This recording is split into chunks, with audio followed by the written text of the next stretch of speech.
Dios le bendiga, hermanos. Vamos a estar leyendo la palabra en el libro del profeta Isaías. Estamos leyendo en su capítulo 9, del verso 1 hasta el 7. Mas no habrá siempre oscuridad para la que está ahora en angustia, tal como la aflicción que le vino en el tiempo que livianamente tocaron la primera vez a la tierra de Zabulón y a la tierra de Neftalí. Pues al fin llenará de gloria el camino del mar, de aquel lado del Jordán, en Galilea de los gentiles. El pueblo que andaba en tinieblas vio gran luz. Los que moraban en tierra de sombra de muerte, luz resplandeció sobre ellos. Multiplicaste la gente y aumentaste la alegría.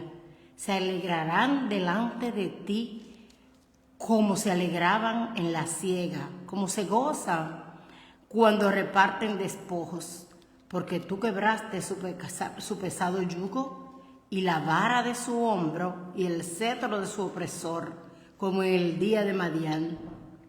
Porque todo calzado que lleva el guerrero en el tumulto de la batalla y todo manto revolcado en sangre serán quemados, pasto del fuego. Porque un niño nos es nacido, hijo nos es dado, y el principado sobre su hombro, y se llamará su nombre admirable, consejero, Dios fuerte, Padre eterno y príncipe de paz. Lo dilatado de su imperio y la paz no tendrán límites. Sobre el trono de David y sobre su reino, disponiéndolo y confirmándolo en juicio y en justicia, desde ahora y para siempre. El celo de Jehová de los ejércitos hará esto. Gloria a Dios.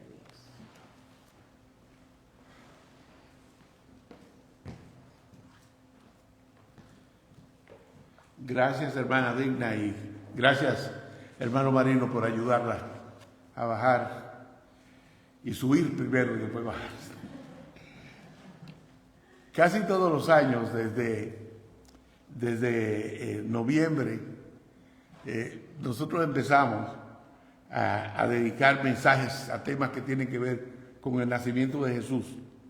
Este año no puede ser diferente. El texto de hoy lo encontramos en Isaías 9, uno de los textos más leídos en la iglesia alrededor de esta temporada, especialmente en los servicios especiales que se hacen en las iglesias.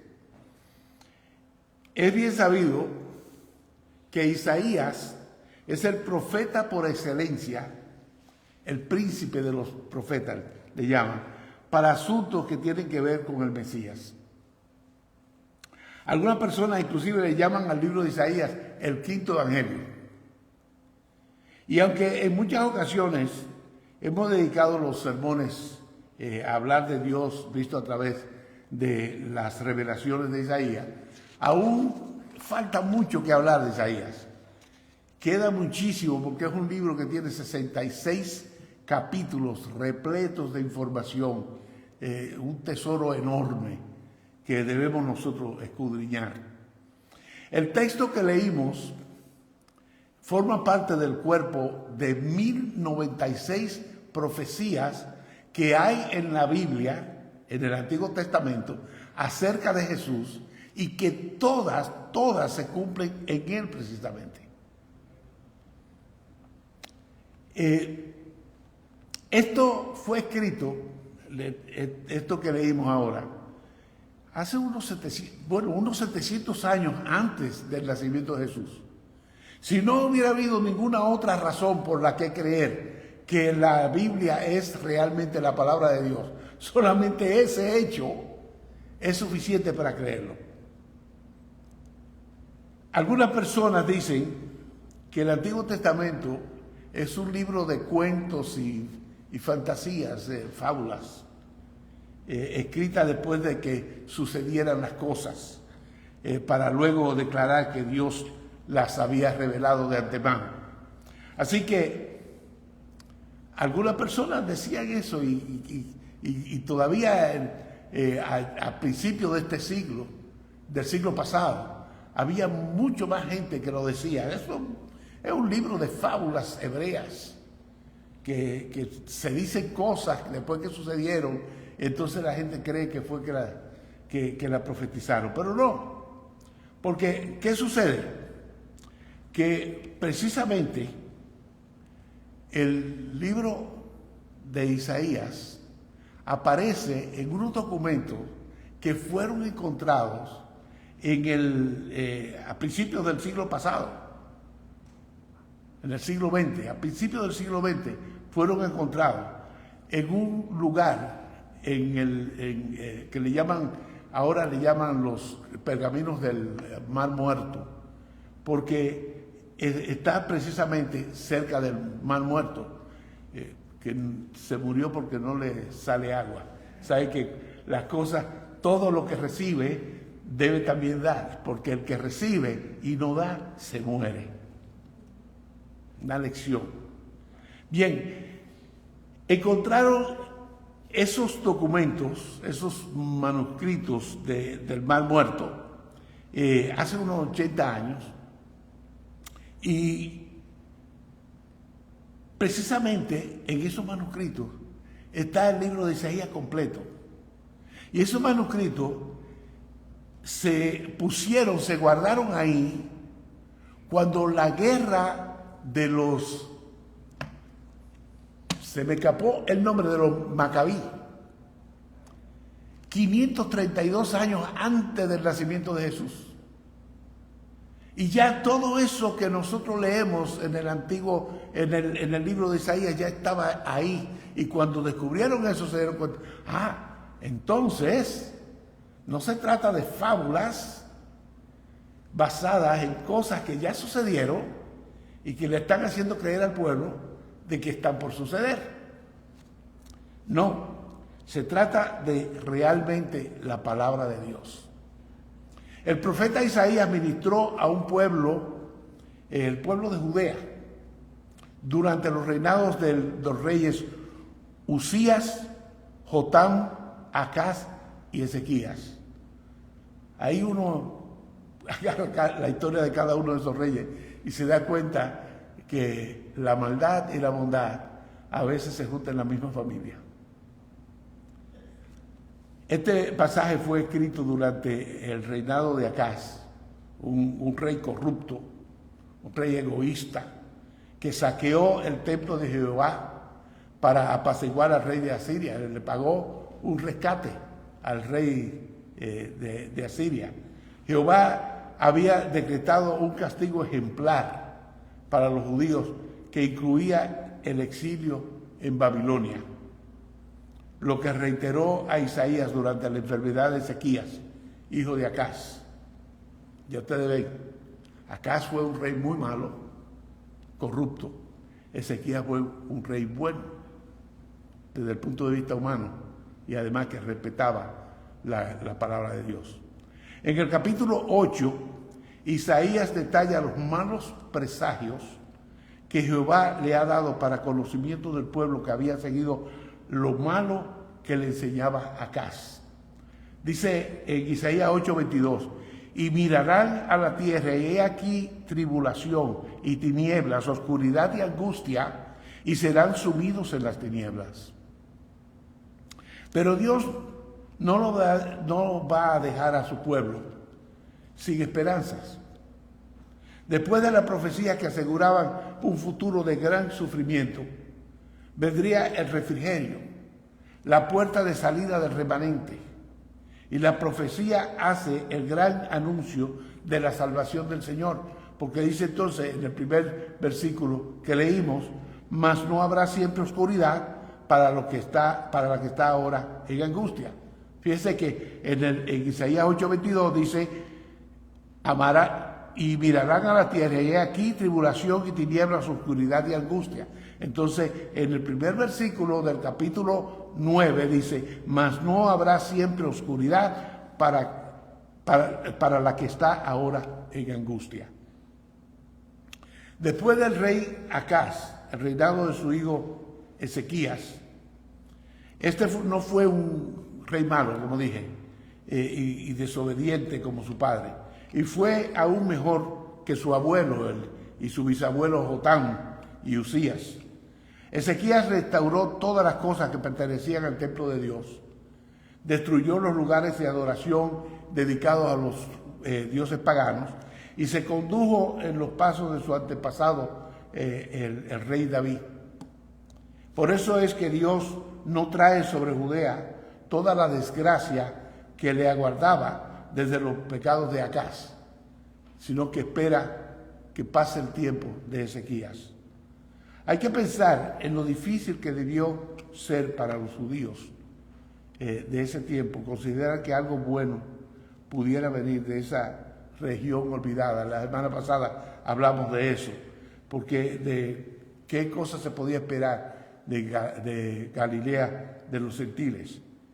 Sin embargo, el profeta dice, pues al fin llenará de gloria el camino del mar de aquel lado del Jordán, en Galilea de los gentiles. Esta profecía, unida a Miqueas 5:2, establece desde hasta dónde nacería y dónde se iba a crecer el Mesías.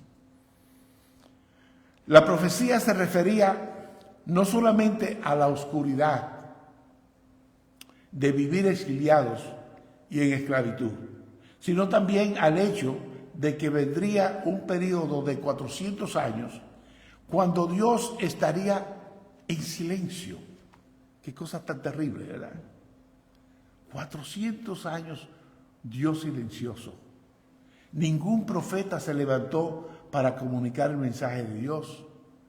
Y el pueblo languideció en su espíritu porque le faltaba aquello que ellos despreciaron de tal manera que perseguían y mataban a sus profetas porque no querían escuchar lo que Dios tenía que decirles. Pero por eso dice, el pueblo que andaba en tinieblas vio gran luz. Los que moraban en tierra de sombra de muerte, luz resplandeció sobre ellos. Pablo llama a Dios el Padre de las luces. No hay luz fuera de Dios. Y vivir en la ausencia de su palabra es lo más terrible que le puede suceder a un pueblo que es llamado por su nombre. Porque esa es la oscuridad más absoluta, cuando uno no tiene mensaje de Dios. Hace un momento hablábamos precisamente de que nosotros somos privilegiados. Nosotros tenemos información que no tenía el apóstol Pablo. Hay personas que dicen, yo hubiera querido estar ahí y ver a Jesús con mis ojos. Yo lo estoy viendo con mi espíritu. Esa persona, hay muchas personas, miles y miles de ellos, que vieron a Jesús con sus ojos de la cara y nunca lo tuvieron en su corazón. Nosotros lo tenemos para siempre.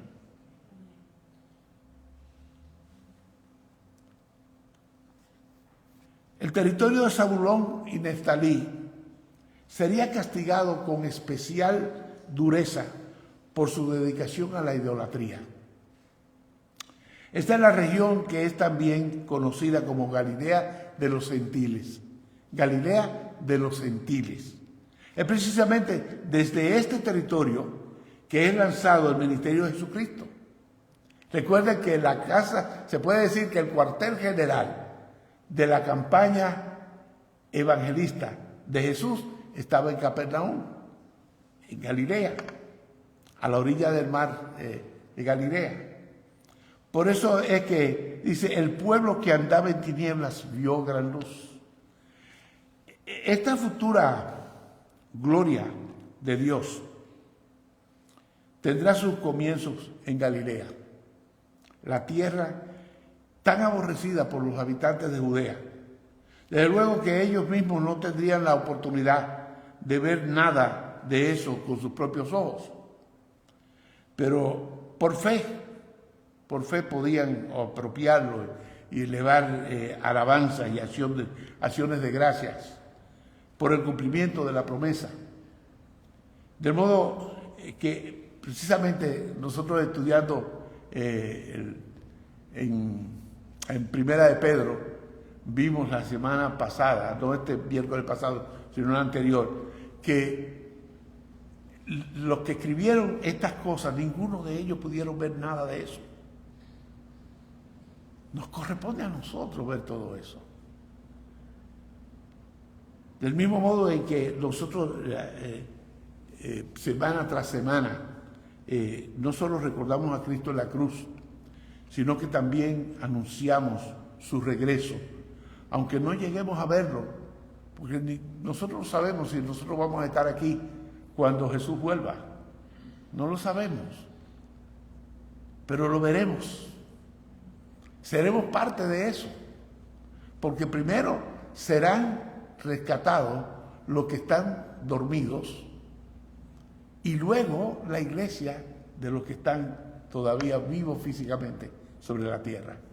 La región de Galilea fue la primera en aceptar y entregarse a la idolatría del paganismo. Fue la primera en recibir los golpes de los asirios y de los babilonios en las sucesivas incursiones, en las invasiones de esos imperios. Sin embargo, la gracia de Dios es tan maravillosa que la aldea de Nazaret es donde Dios hace crecer a su Hijo. Allí comienza su ministerio y de allí escoge la mayor parte de sus discípulos. Déjeme decirle algo acerca de Galilea. Es que Galilea estaba rodeado de tanto paganismo, que los judíos que creían, los judíos creyentes de Galilea, eran más creyentes, eran más firmes en su fe que los de Jerusalén. Porque los de Jerusalén lo llevaban fácil. Ahí ellos estaban prácticamente solos. Ellos eran los jefes ahí. Es más, los sumos sacerdotes tenían hasta su propia moneda. Es decir, que hay tantas cosas que afectaban la vida de los galileos. Dice en el versículo 3, multiplicaste a la gente y aumentaste la alegría. Se alegrarán delante de ti como se alegran en la siega, como se gozan cuando reparten despojos. Hay que ver la alegría de la gente que salió al encuentro de Jesucristo en su camino hacia Jerusalén. La alegría y la algarabía de su presencia despertó en un pueblo que se sentía olvidado y abandonado desde hacía siglos. La llegada a la luz del Mesías trajo expiación en donde había desacato. También trajo cumplimiento para la promesa hecha a Abraham de que en su simiente habría bendición para todas las naciones. La luz del Mesías también multiplicó el pueblo del pacto, añadiendo a todos los gentiles que creyeron en Cristo. Las figuras utilizadas en este versículo 3 son vehículos favoritos del lenguaje profético para significar la manera que este nuevo futuro reino se extendería entre los gentiles. La predicación del evangelio y la conversión de los gentiles se describe como una cosecha y como un botín de guerra de Dios contra sus enemigos, el cual es repartido. Vamos a volver sobre el versículo. Miren que dice, como se gozan cuando reparten despojos. Despojos son esas cosas que se recogían cuando un ejército invadía una ciudad, un pueblo y vencía. Entonces, todo lo que podían robarse, se lo robaban. Eso eran los despojos de la guerra. Y eso era legal entonces. Eso se esperaba que sucediera. Ahora, desde luego, cuando la Escritura habla de despojos, en este caso, estamos hablando de que Dios vence al enemigo y le arrebata lo que tenía secuestrado. Esos son los despojos. Esos son los despojos. La figura utilizada en el versículo 4 y 5 son también figuras favoritas del lenguaje profético. La opresión, sea física o sea opresión espiritual, siempre es presentada en el Antiguo Testamento como figuras físicas. Aquí creemos que la opresión en su última y más peligrosa expresión es la opresión espiritual que ejerce el pecado. Su sentimiento de culpa y sus horribles consecuencias. Ustedes se dan cuenta que cuando uno hace algo que no debe hacer, es algo que por mucho tiempo se va repitiendo en uno. Uno va recordándose de eso. ¿Por qué yo hice eso? ¿En qué estaba yo pensando cuando hice esto? ¿Por qué yo lo hice? Entonces viene y se pasa un tiempo y uno no se recuerda, uno no piensa en eso. Y el enemigo viene, te recuerda que tú hiciste tal y tal cosa. Te recuerda y vuelve el sentimiento ese. Esa es la opresión que ejerce el pecado en el ser humano. Ese sentimiento de culpa. Cuando ya sabemos que la gracia de Dios nos ha limpiado, nosotros todavía insistimos en seguir sufriendo lo que ya no nos pertenece. Desde luego que las consecuencias inmediatas de la desobediencia de Israel y Judá eran su exilio y su cautiverio. Aún así, estas consecuencias eran no más que un símbolo de la esclavitud a la cual se habían sometido bajo Satanás. En esta profecía se prometía al pueblo una doble liberación. Era una liberación espiritual y una liberación nacional, donde ya los extranjeros no tenían más el poder que tenían sobre la conciencia y sobre el sentimiento de adhesión a las cosas justas como lo tenía antes. Porque un niño nos es nacido, hijo nos es dado, y el principado sobre su hombro, y se llamará su nombre admirable, consejero, Dios fuerte, Padre eterno, príncipe de paz. En la versión hebrea, la palabra niño aparece primero, poniendo en ello toda la importancia de la oración. Si la palabra niño, dice aquí, nosotros tenemos hijo nos es dado, porque un niño nos es nacido, hijo nos es dado. En la versión hebrea, esta palabra, niño, aparece primero. El hijo de David, hijo del Altísimo, vendría a nosotros como un niño. La humanidad del Mesías es lo que se destaca en este hecho.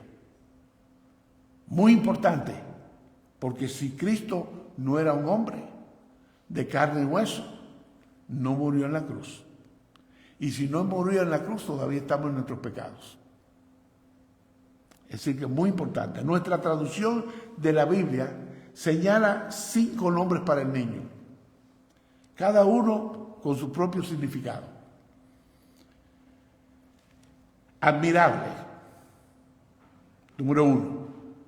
Consejero, número 2. Dios fuerte, número 3. Padre eterno, número 4. Y el 5 es príncipe de paz.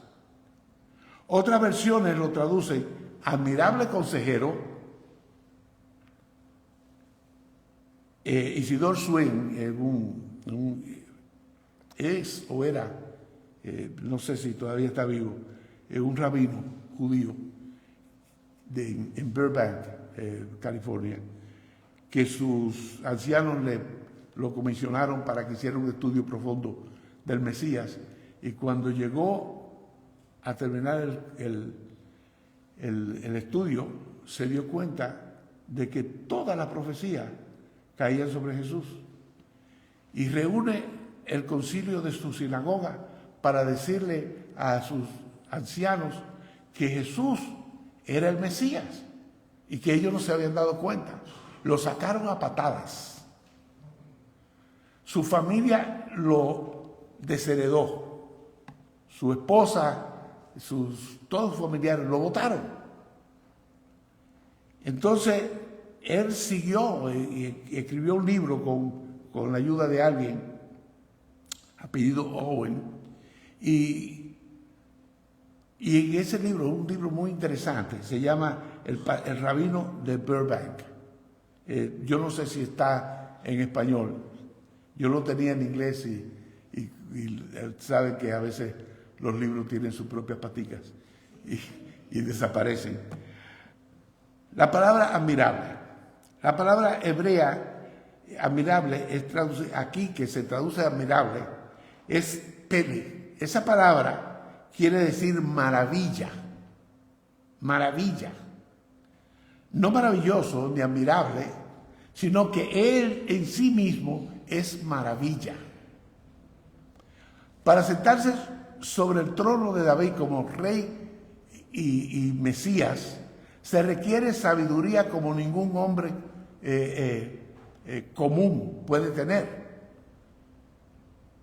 Nadie como Cristo, dice el Colosenses 2:3, en quien están escondidas todos los tesoros de la sabiduría y del conocimiento. Ustedes dirán, pero no es lo mismo sabiduría que el conocimiento. No, son dos cosas diferentes, estrechamente relacionadas, pero diferentes. Consejero. Isidore Swing dice que la traducción correcta debe ser consejero del Dios fuerte. Consejero del Dios fuerte. El hebreo aquí es Joes el Gibor. Este pasaje, y que me perdonen lo que hablan hebreo aquí, si alguno, porque yo lo pronuncié tal y como está escrito. Este pasaje da respuesta a la pregunta que hace Isaías en el capítulo 40, versículos 13 y 14. ¿Quién enseñó al Espíritu de Jehová o le aconsejó enseñándole? ¿A quién pidió consejo para ser avisado? ¿Quién le enseñó el camino del juicio o le enseñó ciencia o le mostró la senda de la prudencia? La respuesta es clara.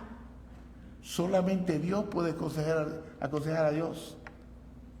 Entonces, lo que el rabino Isidore Swing está diciendo, consejero al Dios fuerte, es trascendental.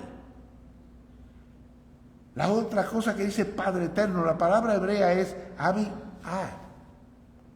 Esta palabra pinta el retrato de una cualidad del Mesías hacia su pueblo. Abi es la palabra que con nosotros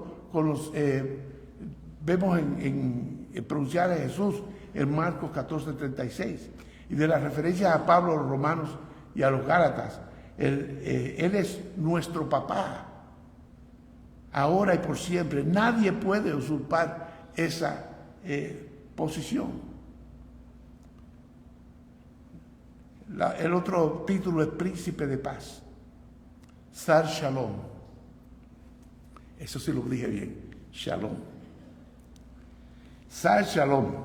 El reinado del Mesías no está limitado en el tiempo. No está limitado a 1000 años, ni está limitado a 2000 años. Lo dilatado de su imperio y la paz no tendrán límites sobre el trono de David y sobre su reino. La causa de la guerra es el pecado. Cuando la causa de la guerra es destruida y aniquilada para siempre, no hay más guerra. Por eso es príncipe de paz. Déjeme, por si alguno no recuerda, que lo hemos dicho en otras ocasiones, nosotros cuando leemos príncipe en la Biblia, no estamos hablando del hijo del rey. Estamos hablando del gobernante superior. Estamos hablando del rey en sí, del soberano. Cuando hablan de príncipe del pueblo, están hablando de los que gobiernan el pueblo. Él es príncipe de paz. Él es el gobernante de la paz. Es decir, cuando la paz sea absoluta y eterna, el único gobernante en pie es Jesús. ¿Cómo podemos ver? Unas versiones de la Biblia dicen que esto es, que Cristo es admirable, consejero, Dios fuerte, Padre eterno, príncipe de paz. Otras versiones dicen que Él es admirable consejero, Dios fuerte, Padre eterno, príncipe de paz. Aún otros conocedores de la lengua hebrea insisten en que se debe traducir este pasaje: maravilla, consejero al Dios fuerte, Padre eterno, príncipe de paz. Ahora, noten algo muy interesante. No importa cuál sea la versión y cómo se haga la traducción, todas están de acuerdo en que Cristo es, ¿qué cosa? Consejero. El universo funciona por el consejo de Cristo. Dios fuerte, ya sea que uno es uno de los nombres que le da el pasaje en Isaías, o porque es el consejero de Dios, y solo Dios puede aconsejar a Dios. Cristo es Dios. Padre eterno. Nuestros padres terrenales lo son mientras estamos aquí en la tierra. Cristo lo es para siempre. Y por último, príncipe de paz. Solamente Cristo puede darnos una paz duradera. Solamente Él, bajo su gobierno, somos solamente y enteramente libres y disfrutamos verdaderamente de paz. Los que no quieren que nosotros celebremos Navidades se equivocan medio a medio, porque en esta ocasión estamos destacando quién nuestro Salvador es. Nosotros estamos aprovechando la ocasión. Ustedes saben que durante esta temporada de Navidad, así como durante Semana Santa, es cuando mayor número de personas asisten a la iglesia.